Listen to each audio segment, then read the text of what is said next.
కానీ మీరెన్నడన్నా పోలీస్ టౌన్కి పోయిన రానల్లా అంటే తప్పు చేసి పోయిర్రా అని అంటలేను. ఎవరి మీద నన్ను కంప్లైంట్ ఇచ్చేందుకు పోయిర్రా?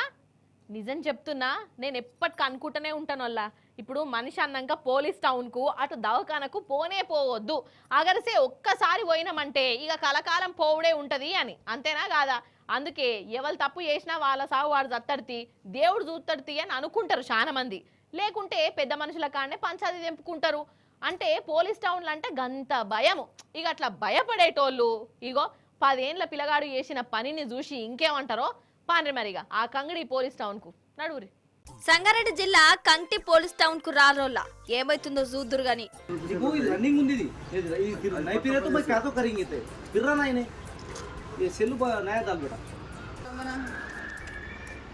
ఆగో పోలీసోళ్ళేంది బొమ్మ గాలి మోటార్ తో ఆడుకుంటురు ఏంది? వీళ్ళకు కేసులు గిట్ల ఏమొత్తలేవా ఏంది? టైం పాస్ చేస్తాన్లా ఎట్లా అనుకునేరు? ఇగో ఇగో గీ బుడ్డోడున్నాడు చూడు, కేసు పెట్టేదందుకే పోలీస్ టౌన్ కు వచ్చిండు. అరే అవ్వంటే ఎందుకంటారా, ఈయన కొనుక్కున్న గాలి మోటారు ఎగురుతలేదట. దుఃఖన పైనే నాకు డొక్కు గాలి మోటార్ అంటగట్టిండు, మోసం చేసిండు, షీటింగ్ చేసిండు, కేసు పెట్టుడే కావాలని ఫిర్యాదు ఇచ్చేందుకు పోలీస్ టౌన్ కు వచ్చిండు. అంతేనా పిల్లగా? సార్ 3 కలర్లు చేంజ్ చేసి సార్ ఇంకొకసారి రాకన్నారు సార్. ఏం కంప్లీట్ ఇస్తావు? ఎవరి మీద కంప్లీట్ ఇస్తావు? షాపుల మీద కంప్లీట్ చేస్తున్నాను. అయితే పిల్లగాని వయసు 10 ఏళ్ళు. సంగారెడ్డి జిల్లా కంటిలో ఉన్న అమ్మమ్మ ఊరికి వచ్చిండు. ఆ ఊళ్ళే జాతర నడుతుంటే జాతరరా బొమ్మ గాలి మోటారు కొనడోళ్ళ, అది కూడా 300 పెట్టిండట. దుఃఖన పైన షేకింగ్ చేస్తే మంచిగానే నడిచింది. ఇంటికి పోయి చూసే వరకు అది ఈగే గుర్తలేదు ఆగే గుర్తలేదు.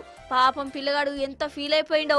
గాలి మోటార్తోనే ఆడుకుందామంటే అదేమో మస్తు సాతాయించింది. మళ్ళా దుఃఖన పైన కాడికి పోయి బాధ చెప్పుకుంటే ఆయనే అది తీసుకొని ఇంటికి వచ్చిండు. అది కూడా ఇంటికి పోయినాక గట్లనే పాడుపడ్డదట. మళ్ళా పోయిండు, అదొచ్చి ఇంకోటి పట్టుకొచ్చిండు. మళ్ళా గదే కథ. మళ్ళా మళ్ళకు పోయిండు దుఃఖనం కాడికి. ఈ తాప దుఃఖన పైనకు బీపీ లేచింది. ఎన్ని మట్ల మార్చి ఇయ్యాలా, ఇక నీకు ఇచ్చు లేదు ఏం లేదు, ఖరాబ్ అయిన దాంతోనే ఆడుకోపో, ఎవరితో చెప్పుకోపో అని గదమాయించిండట. కథం ఇక ఈ పిల్లగాడు మస్తు అట్టయిపోయిండు. డైరెక్ట్ పోలీస్ టౌన్ కి గాలి మోటార్ను పట్టుకుపోయి గిట సంగతి ఖరాబైన బొమ్మలు ఇచ్చిండు, కేసు పెట్టాలని చెప్పుకొచ్చిండు. ఇక 10 ఏళ్ల పిల్లగాడు పోలీస్ టౌన్ కు వచ్చుడుతోనే ముందుగాల పోలీసులు పర్షన్ అయిపోయారు. అటెన్క గాలి మోటార్ను రిపేర్ చేసి ఎగురం పెట్టుకున్నారు. కానీ వాళ్ళతో కూడా కానేగాలేదట. ఇక ఎట్లనో గట్ల పిల్లగానికి సర్ది చెప్పి పంపిర్రు. నిజంగా ఇడ మెచ్చుకోవాల్సిన ముచ్చట ఏందంటే, అసలు పోలీస్ టౌన్ కు పోవడానికే పెద్దలు వెనక ముందైతారు. అసొంటిది 10 ఏళ్లు కూడా నిండని పిల్లగాడు ధైర్యంగా పోయి జరిగిన అన్యాయం పోలీసుల ముంగట పెట్టిందంటే మెచ్చుకోవాల్సిందే కదా. అందుకే పోలీసులు కూడా మెచ్చుకున్నారు ఈ పిల్లగాన్ని. మీరు కూడా శబాష్ అనుర్రి.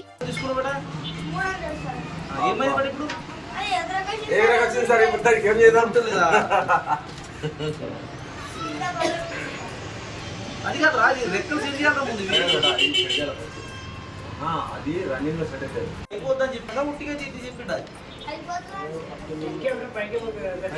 ఛార్జింగ్ లేదు దీనికి. ఆ లైట్ పడుతుంది ఛార్జింగ్ ఉంటే.